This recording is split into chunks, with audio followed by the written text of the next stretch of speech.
პირველად ამ არხის ისტორიაში გადავწყვიტე რომ ყავა მოვადუღო ჩემით და მივართვა ბატონ გიორგი მასაძე. ეს არის გამოწვეული ორი მომენტით. ან ეკონომია დაშირდა ანას და ტელევიზიას. ან დიდი პატივისცემის გამოხატულება. დიდი პატივისცემა აუცილებლად, რა თქმა უნდა და თანაც ეს ჩვენ ხო ფესტივალი გავაკეთეთ შარშან აგვისტოში ყავის. და ეს ჭიქები აღმოვაჩინე სახლში და ვფიქრე რატომაც არა სახლში გამოვამზადებ. მოკლედ, შესავალი არ დამჭირდა, ჩვენ მეზობლები ვართ მე და ბატონი გიორგი და დღეს ვისაუბრებთ ბათუმურ ისტორიებზე და კინოზე, რომელიც ბათუმთან არის კავშირი და პირველ რიგში ძალიან დიდი მადლობა, რომ ჩემი გადაცემის სტუმარი ხართ და არ შემიძლია რომ არ აღვნიშნო ხელოვნების ინსტიტუტში როცა ვსწავლობდი, ისე მიყვარდა თქვენს ლექციებზე. თქვენ ჩემი ლექტორი არ იყავით და ვიპარებოდით თქვენს ლექციებს.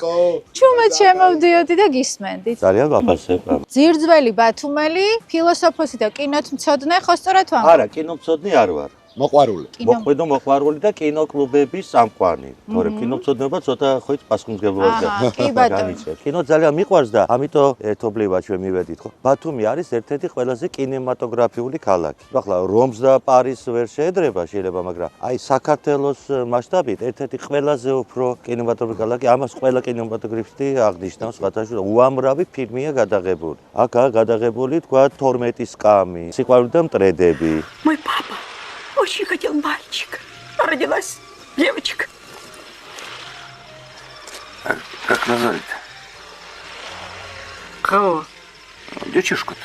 ქართული ფილმები, რომელზეც ვისაუბრებთ, უამრავია გადაღებული, მათ შორის ერთ-ერთი აქ. პირველი სამატყოფო იყო, აქ იყო დაბურული საზიზღარი ადგილი, მე მგონი პატარა მორგიც იყო აქა. აქ მერე აბულაძემ გააკეთა დეკორაციები, თუ გახსოვთ ეს ცნობილი ეპიზოდი, კუბო ვერ აღწევს ამ ჩაკეტილი სივრციდან და შემდეგ აჩვენებენ ვარლამს. კედელი როა ირგვლივ. ბეტონის დიდი მასიური კედელია. და მერე აჩვენებენ ვარლამს, რომელიც ცდილობს ბზის დაბნელებას, იმიტომ რომ ზე ხელს უშლის, იმიტომ რომ სიბნელე უნდა, იმიტომ რომ იცის რამდენი ცოდვა აქ ჩადებული და ეს ყველაფერი აი აქაა გადაღებული. Სერომა მოდის ვიცლების სისხლისგან.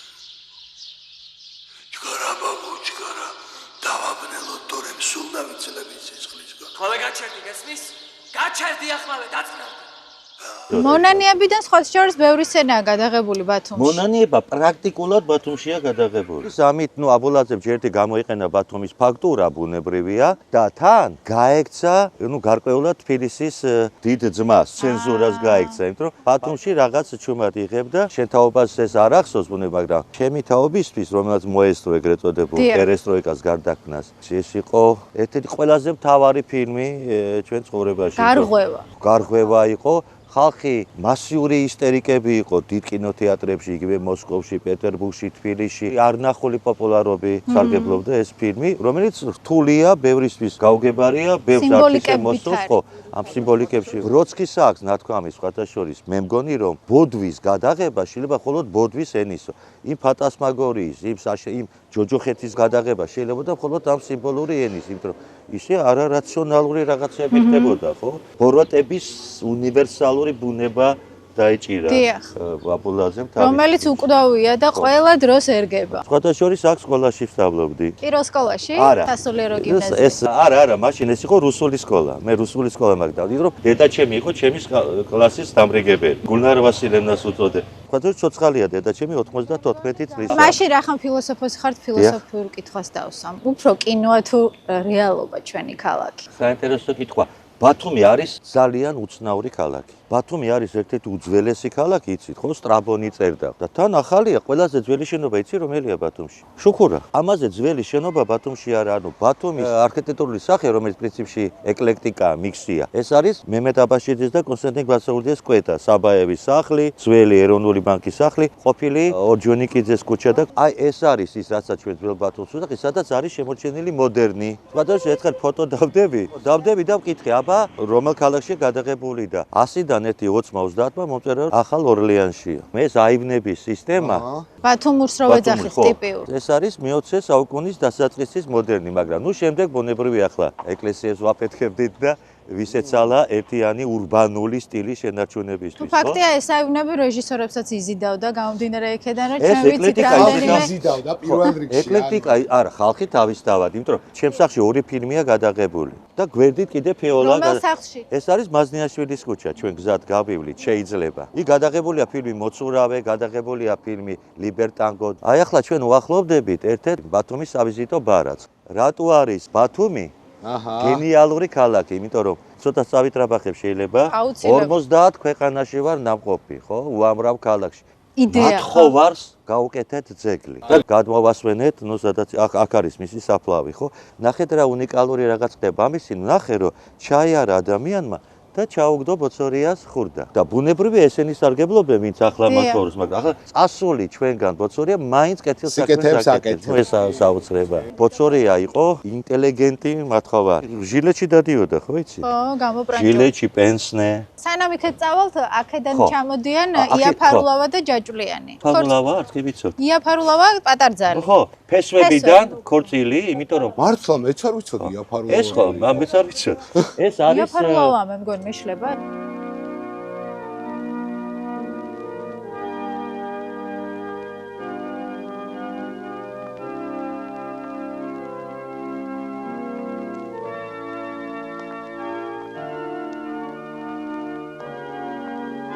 ეს ხო კათოლიკური არქიტექტურა, ბუნებრივია ფსევდოგოთიკა, ფსევდოა ყველაფერი რაც მე-20 საუკუნეში აშენდა. ფუარ სტები, ზუბალაშვილის შვილი მიგრაციაში წავიდა ფინეთში. მე მითხრეს რომ ფინეთში შემდეგ იმავე ესკიზებით აშენდა ზუსტად ასეთივე ეკლესია. ლამაზი კია ეს ჩვენი ტაძარი ძალიან. აი მონანიების თემა რო გავაგრძელოთ. დიახ. თუ გახსოვთ ეს ცნობილი აინშტაინის მონოლოგია ფილმში, პროგრესზე, ტექნოლოგიებზე საშიშროებებზე, რისკებზე და ამ ეპიზოდში ჩანს დიდი უშველებელი დანადგარები. იმიტომ რომ აქ ადრე იყო განლაგებული მაღალი ზაბვის ლაბორატორია. ეს თავარი გვირი რო შედის და დიდი დანადგარები. დიახ. ყველაზე გონა რომ აქ არის იყო და აქ შიგნით იყო ეს ყველაფერი. იყო აქ ეს დახურული იყო და აქ კედლები იყო ყველა გადაღებილი, აქ იყო იარუსები გაკეთებული. ეკლესია და არ ფუნქციონირებდა, იყო ლაბორატორიის შენობა. ხო. და ყველას იფიქრა რომ რა გენიალური დეკორაციები გააკეთა აბულაძემ და დეკორაციები არ გაუკეთებია, მაგრამ გამოიყენა. და უნდა ვახსენოთ ბათუმელი ოპერატორი. გენიალური. ეს კადრები არის ბათუმელი ოპერატორის გადაღებული. სოსო შენგელია. სოსო შენგელია. ჩვენ სამყაროს ემუქრება კრიზისი, რომლის ძალა თითქოს არ ესმის სწორედ იმათ.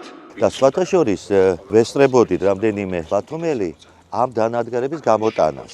ვერ გამოიტანეს, იმიტომ რომ ძალიან დიდი იყო. ვერ დაშალეს და აი კედელი გაანგრიეს და დიდი ამით კრანებით გამოიტანეს ეს დანადგარები. სხვათა შორის ახლა შემიძლია გაჩვენოთ ზუბალაშვილის დაფა, ასე ვთქვათ, რომელიც ბევრმა არ იცის სად არის. მე აქ მომნათლა ილია მეორე. ვაა.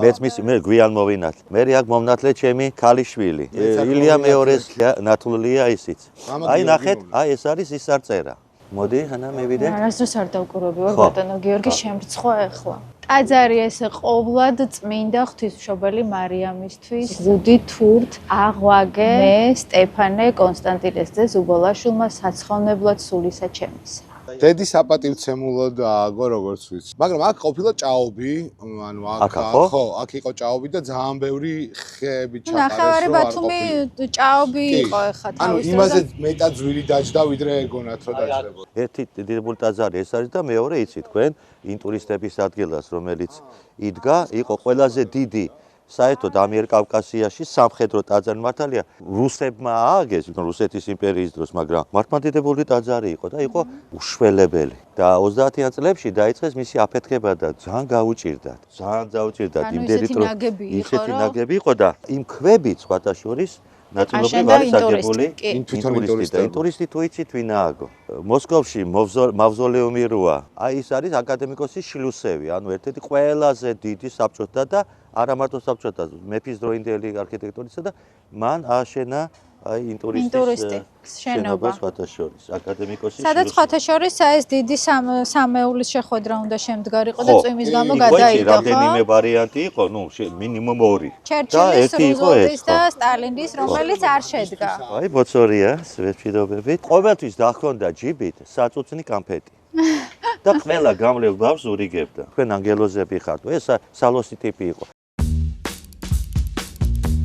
აი იმ შენობას თუ შევხედავთ, 1925 წელს აშენდა და ხედავთ ღუზას და დირიჟორის ჯობს, ან კაპელმეისტერის ჯობს. ეს კი რას ნიშნავს ეს? ეს ნიშნავს, რომ ამ სახლში თავის დროზე ცხოვრობდა დირიჟორი, მაგრამ საზღვაო რაღაც დაწესებულების დირიჟორი. აი ეს სიმბოლიკით იყო აღნიშნული სახლებზე, იმ სახლების მაცხოვრებელთა პროფესიები და საქმიანობა, ხო, ესე გამოდის. და ასეთი მარტო რომ გითხრათ, არსად არ მინახავს სხვა ქალაქში. აი ტიპიურ ბათუმურ ბელეტაჟებს რო ვეძახით, მე მგონი აი ხა შეგხვდა ზუსტად აი ესეთი სახლენ, რით იყო გამორჩეული და რატო ვამბობთ, რომ აი რაღაცა ძალიან ბათუმურია სწორედ აი ეს არქიტექტურული ნაგებობა. ძირითადად აი მე-20 საუკუნის დასაწყისში აი ჩვენ რამდენიმე სახლი გვაქვს, აი ასეთი ტიპის ბელეტაჟი. ანუ ორსართულიანი არა. აი სწორედ რომ ბელეტაჟი ასე თქვა. ეს მომენტიც ნახე, აი ეს რო არის წრე, აი წესით აქ რაღაც ნახატი იყო. აი ეს მე-20 საუკუნის დასაწყისია, თვითონ ეს აივნის სახურა. ჩუქურთმებიანი. ხო, ჩუქურთმები. ეს არის 125 წლის მინიმუმ, ასე ვთქვათ, ფრაგმენტი. სხვათა შორის შოთა გუჯაბიძემ მითხრა ერთხელ, რომ ძველ ბათუმში ქუჩებს რო დააკვირდებიო, სადაც ტროტუარი პატარაო, იქ ესე იგი თურქების დროინდელი აშენებული სახლია. სადაც ფართოვდება ტროტუარი, ხო არის იქ რამოდენიმე ადგილი ძველ ბათუმში, სადაც სულ რაღაცა ესეთი პაწაწუნაა ტროტუარი. დიახ. საინტერესო. მერე ბათუმის ეზოები თუნე განსხვავდება თბილისური ეზოებიდან. ნუ ჯერეთ ეს იტალიური რო დავარქვით ეზოებს, მე გავიზარდი იტალიის ეზოში. ნუ ეს ეთყობა მაინც ნეორეალიზმის გავლენა 50-იანი წლების პოპულარული იყო იტალიური ფილმები. ჩემ მეგობარს აქვს პროტესტი, ამბობს ბათუმური ეზოები. ხო, აი, საიდან იტალიური, რატო არა ბერძნული სიტყვაზე, ხო? მაგრამ ნახეთ, ბათუმური ეზოები ახლა ვინც კი შეხვდება ძველ ბათუმში, არის შესასვლელი და შემდეგ წრე. თბილისური ეზოები ხშირად იწყება. პირდაპირ შედიხარ. ხო, პირდაპირ შედიხარ და უკვე მოსახლეობა და ბათუმში ყველგან არის ეს შესასვლელი და დერეფანი და მერე წრე. სხვათა შორის ანა ერთხელ რაღაც მერის პროექტი იყო და ჩვენ ავწერეთ რამდენიმე, ნუ 30-მდე ბათუმური ეზო. დიახ. ნუ რაღაც იქ პროექტის შილება განხორციელებული იყო ამ ეზოებში. ბევრი ეზო რომ მოვიარეთ, ყველას მეკითხებოდით, აი თუ გაქვთ რაღაც თუ არის შერჩენილი მეხსიერება თავიდან ვის ეკუთვნოდა, აი აქედან დაწყებული თითქმის ყველა ეზო თავის დროზე, როცა ბათუმში ცხოვრობდა შეიძლება 3-4 ადამიანი, აქედან ნახევარი იყო კონტრაბანდისტი და ნახევარი სუბუქი ყობაქცევის ხალი, ხო, და ნუ მეთევზეები ბუნებრივია, თითქმის ყველა ეზო ეკუთვნოდა ან სუბუქი ყობაქცევის ქალბატონები ცხოვრობდნენ ბათუმში. საპორტო ქალაქში მაგის გარეშე როგორ შეიძლება. და ან ბერძენს ეკუთვნოდა, ან სომეხს. აი ჩემი სახლი, რომელსაც გაჩვენებთ, ხო, სამსართულიანი, ყველაზე ძველი ერთ-ერთი პიაცასთან, თავის დროზე აშენა ბერძენმა ქალბატონმა, აწირა კიდე 1903 წელი და სახლი კოლექტიური მეხსიერებას ატარებს, რომ ეს ქალბატონი აქირავებდა ამ ოთახებს. ხო, როგორც ეპართ ჰოტელ ახლა რო არის და ჩვენ ცხოვრობდით სხვათა შორის, ჩვენი ოჯახი ცხოვრობდა თვითონ ამ ქალბატონის სამოთახიან ბინაში, ხო. ბატონ გიორგი, აი ძველი ბათუმი ძალიან ასოცირდება იგივე ბერძნებთან და რუსებთან, მაგრამ ყველაზე მეტად სომხებთან. აი რავი განსხვავებული ტრადიციები თუ ქონდათ თავად სომხებს ძველ ბათუმში? ბათუმში საბჭოთა კავშირის დროს ცხოვრობდა 17% სომხებისა. 17% ჩვენი მოქალაქეებისა იყვნენ სომეხი წარმოშობის და შემდეგ ბუნებრივია ბევრი წავიდა. ნუ წავიდა ნაწილობრივ ისე საიდან იყვნენ რამდენი?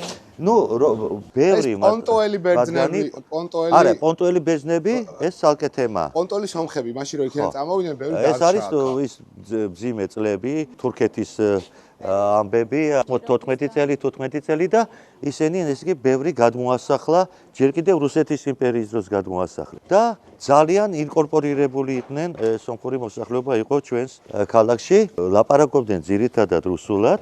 იყო სომხური კლასები. ჩვენ ბერძნული, ხო, ჩვენ ბერძნული სკოლაც ჰქონდა ჩაქვში, ხო. გამიგია. სკოლა ცალკე არ იყო, მაგრამ კლასები იყო. ნუ როგორ გითხრათ, ძალიან ბათუმური ცხოვრების სტილი ცხოვრობდნენ. საერთოდ მე ვფიქრობ, რომ აი ამ დიდ სამყაროში ყველაზე უფრო ვგავართ, ნუ მეზობლებს გავართ ახლა. სომხებს. ერთ-ერთი ყველაზე ძველი თბილისელები არიან სომხები, ერთ-ერთი ყველაზე ძველი ბათუმელები არიან სომხები.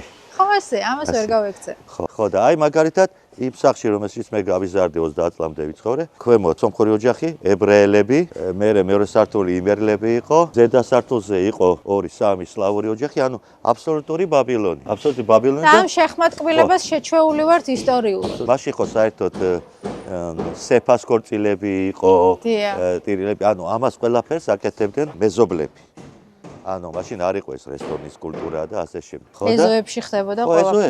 ეზოებში აბსოლუტურად. მე თვითონ ჩემი ქორწილი თქვა, მეუღლემაც ჯერ მის ეზოში გადაიხადა და მეზობლებმა უზრუნველყვეს ეს ყველაფერი და ეზოდან ეზოში გადაინაცვლა. ეზოში ხოვლობდნენ კიდე. ჩვენთან ხო ნუმერაცია ზღვიდან იწყება. ზღვიდან მოდის და ყველა ქუჩა პირდაპირია. ამით ზამგავს ნიუ-იორკს სხვათაშორის. ყველა ქუჩა სწორია გარდა ერთისა. ხულოს ქუჩისა, სადაც იყო განლაგებული ერთ-ერთი მთავარი აბანო. ულამაზესი სახურავით. და ეს აბანო გადაღებულია ასევე მონანიებაში, ახლა ჩვენ ვნახავთ. აი ეს სცენა, როდესაც აწამებენ სანდრო ბარათელს, როცა ეს კიდია.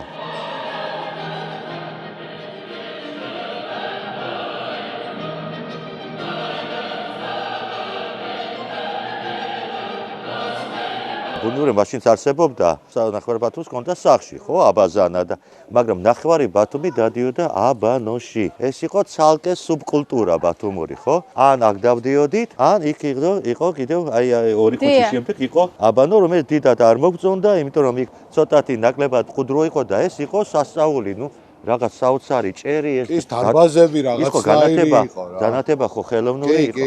აქ იყო რიგები, ხულოს ქუჩაზე ყავი ხო. დიდხანს ძვირი ღირდა? არა, ძვირი არ ღირდა. აბანოში ნაცნობობა უნდოდა რა.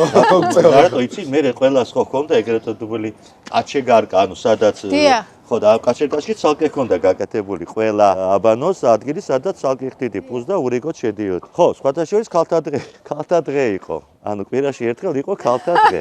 ხო და ეთყობა მაშინ სხვა მოთხოვნილება ჰქონდა ჰიგიენასთან დაკავშირებით. ახლა დღეს კვირაში ერთხელ დაბანა. ერთხელ ხო შედიხარ ემაში, ხო? მინიმუმ და ზაფხულში შეიძლება სამჯერ შეხვიდ. და ჩვენ დავდიოდით კვირაში ერთხელ. გერმანელები იყვნენ ჩემთან სტუმრადა. ახლა გადავახედე იტალიურ ეზოს, ხო და ესმის ასე, რუსულად ჩემთან სწავლობდნენ ერთად და რუსული იცოდნენ. ქვემოთ ესე იგი ერთი მეზობელი უძახის მეორე მეზობელს. გენო, დღეს წავიდე დაბანოში, შაბათი დღეა. და ის პასუხობს, არა, გენო, მე 4 შაბათს უკვე ვიყავი.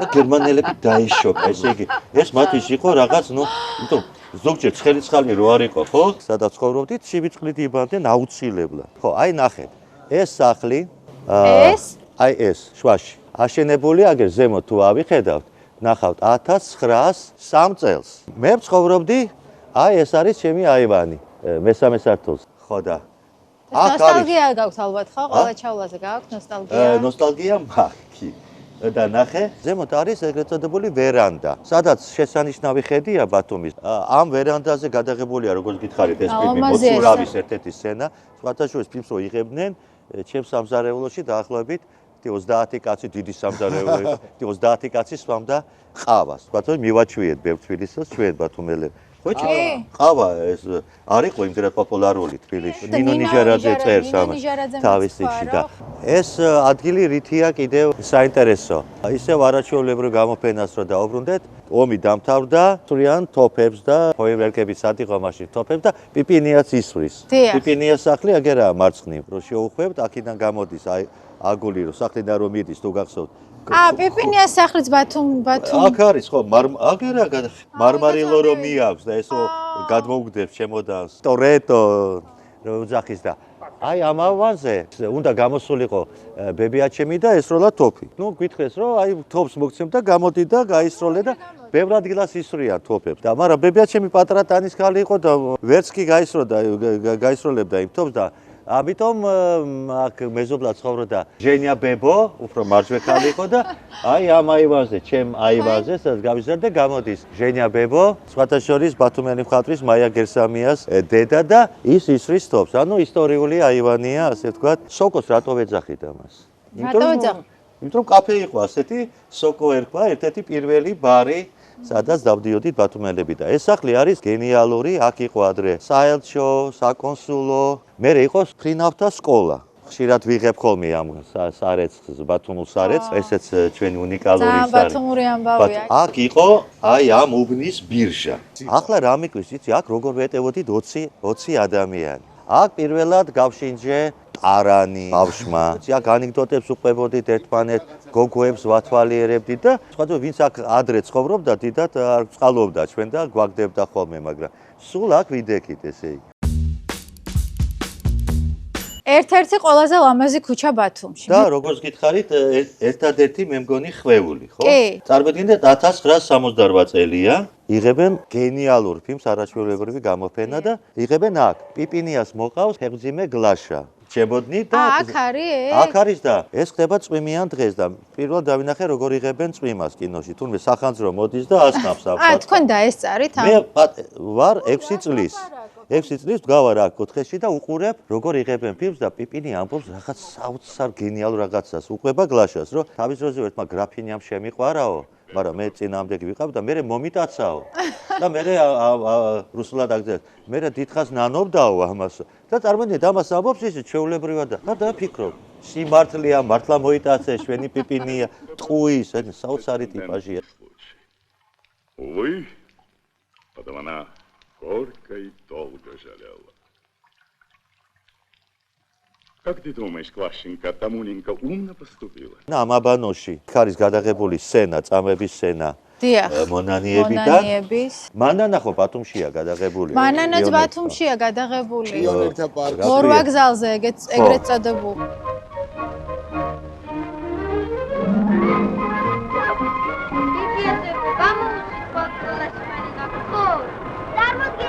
ფეოლა, ნაწილი, ზღვიშვილები და რა ვიცი მოკლედ რა გამარჯობა. გამარჯობა. და აქ ცხოვრობდა შორეული ნაოსნობის კაპიტანი. მინდა რომ მთელი ბათუმი ასეთი სახლები იყოს, არ მინდა წათამჯენები. არა, მაგი არ გამოვანა, სამწუხაროდ არ გამო, მაგრამ ბათუმში მაინც. რაც არის, ის უნდა შევინარჩუნოთ. ერთხელ დელეგაცია ჩამოვიდა და ვეკითხები ახლა მასპინძელს დელეგაციის, ხო, საწაიყვანეთ ახლა რა აჩვენეთ მეთქი და პიაცაზე ამბობს იქ ბიჭო, ვეუნები პიაცა, იტალიელები იყვნენ, რა პიაცა არის? მა დაინტერესებს ეს, თორემ ასეთი სასახლები და ამას რატო ვერ გებულობენ? ნანახი არა აქვს ბატონო, როცა ჩვენ ვამბობთ ძველი თბილისი, ჩვენ ვიხსენებთ დავით აღმაშენებელის პერიოდს შეიძლება, ხო? მაგრამ როცა ჩვენ ვამბობთ ძველი ბათუმი, ეს არის რაღაც საოცარი ნატიფი ფენა, ხო? რაღაც 120 წლისაა ეს, 150-ის მაქსიმუმ. არა, ადრეც იყო ბათუმი, მაგრამ იყო აი ტიპური ბათუმური აივანი. ესაა კლასიკური ბათუმური აივანი. რომელსაც საშინლად არ უხდება ის წარწერები ქვემოთ, პირველ სართულზე, რეკლამები რაღაც საშინელი. ხო. ორი ყველაზე ესეთი შედევრალური ფილმი მონანიება და არაჩვეულებრივი გამოფენა არის ამ სახლთან კავშირში, ხო? ხო, ნუ პირველი ეს არის 68 წელი და აი ზემო აივანზე გამოდის დოდო აბაშიძის გმირი, რომელიც მსახიობი და მე მგონი შექსპირიდან რაღაც მონოლოგს ამბობს ვარჯიშის დროს. ძალიან ატლეტური პიროვნება იყო დოდო აბაშიძის გადაშევა.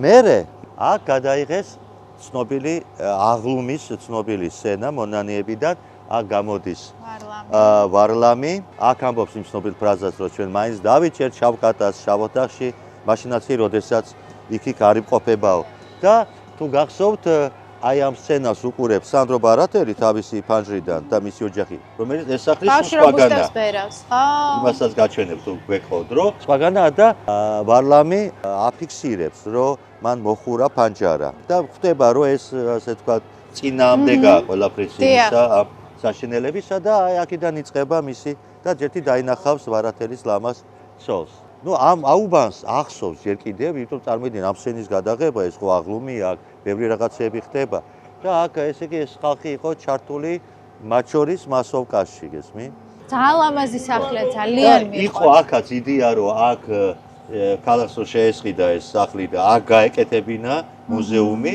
მაგრამ ნუ რაღაც ვერ მოხდა მოლაპარაკება. მე მგონი ქალაქმა უნდა შეისყიდოს და აქ უნდა გაკეთდეს მუზეუმი, კინომუზეუმი ალბათ, ხო? ხო. თანაც იყიდება. იყიდება, ხო.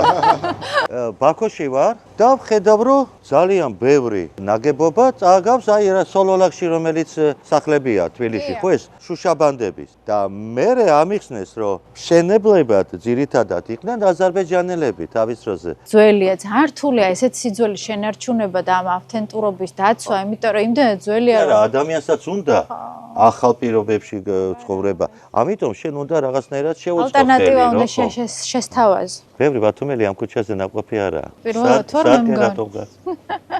თმარა, ცუდად მქონი. აი ნახეთ. ნუ ეს არის იქ ხე ძალიან საინტერესოდ მიდის იქ.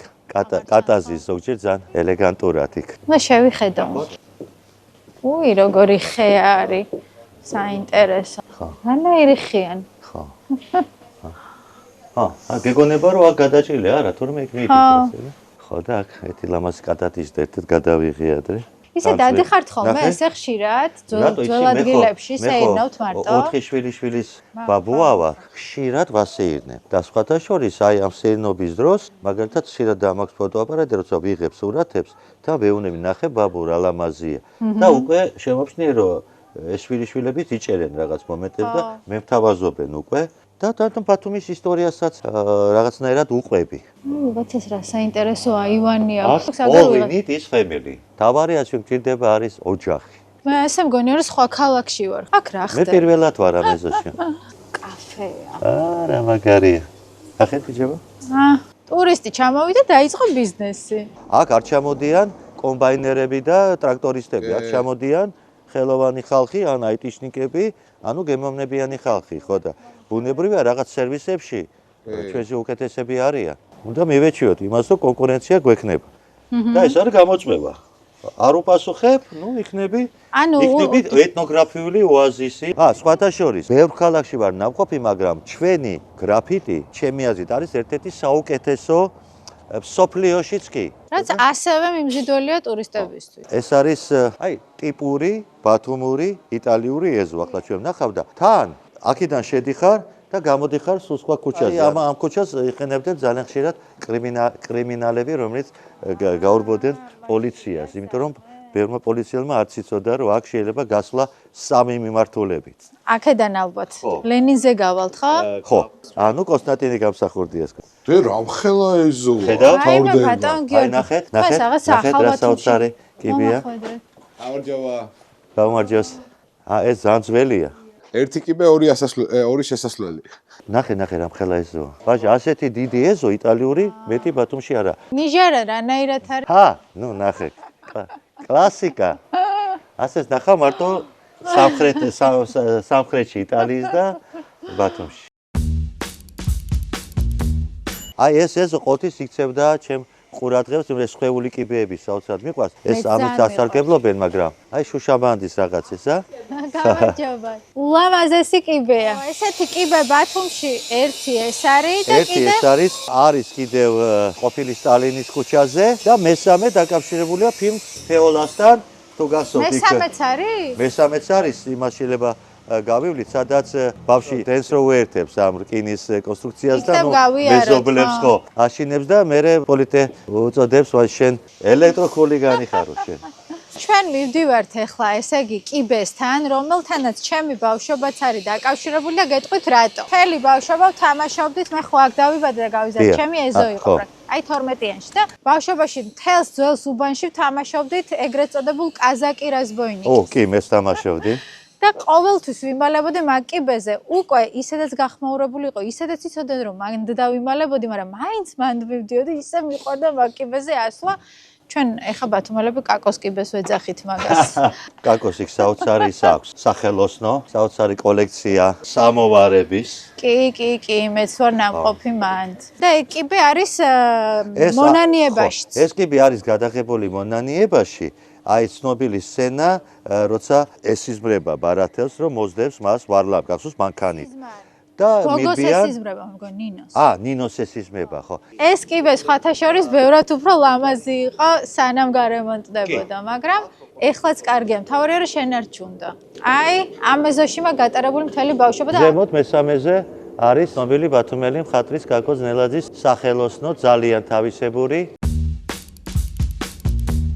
ყავა თუ მოგეწონათ ჩემი მოდუღებული ამასობაში. მე ვიტყვი რომ ბოლო თვეებში ასეთი კარგი ყავა არ დამილებია. დავიჯერე. აი ანა მე მგონი შემთთვის ერთ-ერთი ყველაზე ლამაზი სახლია.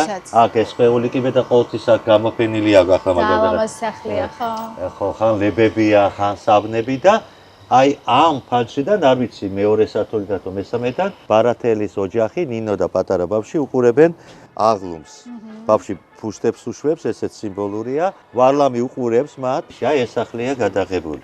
ეს სახლია გადაღებულია სხვათა შორის ბავშვობაში ბებია ჩემი მიყვებოდა რომ ამ სახლში ბებია ჩემის მამა ყავდათ დამწყდეული 37 წელსში და დასახვრეტად გამზადებული პატიმრები აი აქ სარდაფში ყავდათ და მანამდე აქ საელჩო იყო ბებია გიყვებოდა უკვე საბჭოთა დროინდელი საბჭოთა პერიოდში 37 წლის ამბავს მიყვებოდა ხო ანუ ძირითადად ბათუმში მოღვაწე ადამიანები დასახვრეტად ყავდათ აი აქ გამზადებული მათ შორის ჩემი დიდი ბაბუაც აქ არის დაფა თუ არ ვწდები ამერიკის საკონსულო იყო აქა აი აქ დაფა აი კი 1913 წელს 13 წელს ესე იგი ჯერ კიდევ რუსეთის იმპერიის დროს ვა ეს ახლა ჩემთვის მართლა სიახლე იყო ამერიკის საკონსულო ბათუმში ამერიკის საკონსულო აქ ყავდათ 37 წელს დასახვრეტად გამზადებული პატიმრები აი ამ სარდაფში. ნუ რა ვიცი, ბებია ჩემი ასე მიყვებოდა და რამდენად მართალი არ ვიცი.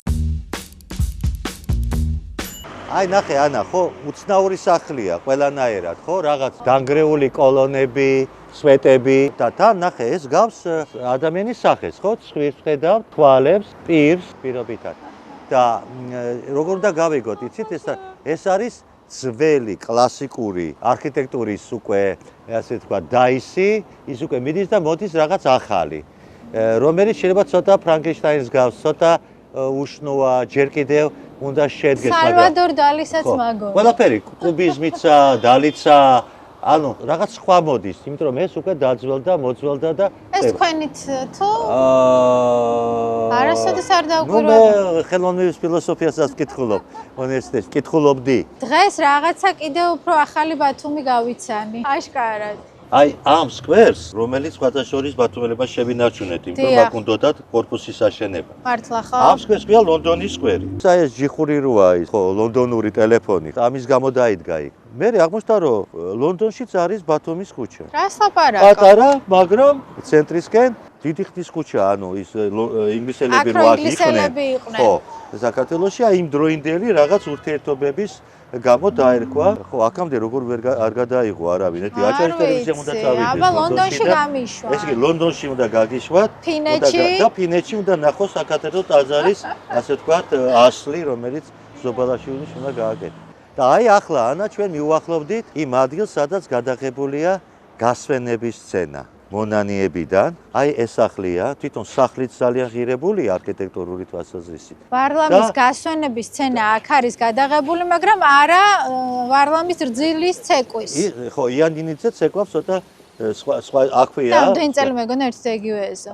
გავს. აი რატო გეგონა შენ რომ ეს ერთი და იგივე ადგილია. აი ახლა ამ კიბეს მიაქციე ყურადღება და მე იმ კიბეს ესე იგი ну, ტრადიციული შენობა, ტრადიციული რა გაგებით, ადრე აქ იყო გენიალური კოლექტივი, ნიკო ბერძენიშვილის სახელობის ინსტიტუტი, აკადემიის კვლევითი ინსტიტუტი, აქ მუშაობდი, აქ დავიწყე მუშაობა, როცა ჩამოვედი უნივერსიტეტის შემდეგ. ხალხუთაიშვილი იყო დირექტორი, გენიალური პიროვნება, აკადემიკოსი და ეს სცენა, სადაც ძალიან კომფორტულად და მყუდროდ კუბოში წევს ვარლამი და იანინიძე იცი შენ ვალერინა იყო თავის დროზე ცეკვავს აი ეს აქ არის გადაღება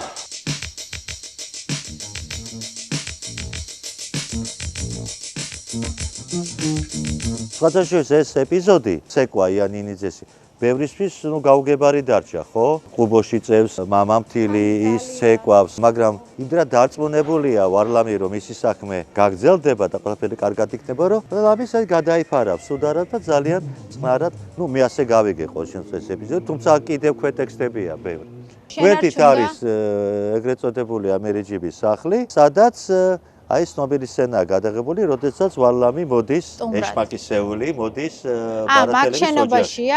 ამის გვერდით? და მე რო გადახტება ფანჯიდან გახსოვს? ბავშვიც რო გადახტება. პირველი სართული. ხო, პირველი სართულია და ნუ იქ ეს ცნობილი სცენაა, ხო? ეს რომღერის არიას, იქვე ზურაქავთარაძე და დოქსოპოლო რო არიან, ხო, პერსონაჟები? ამ სახლშია გადაღებული? ამ სახლშია გადაღებული, ამ ფანჯიდან განმოხდება. ვარლამი და აბელი. უი, ეგ არ ვიცოდი. ანუ თითქოს მთელი ფილმი ბათუმშია გადაღებული. ასე გამოდის.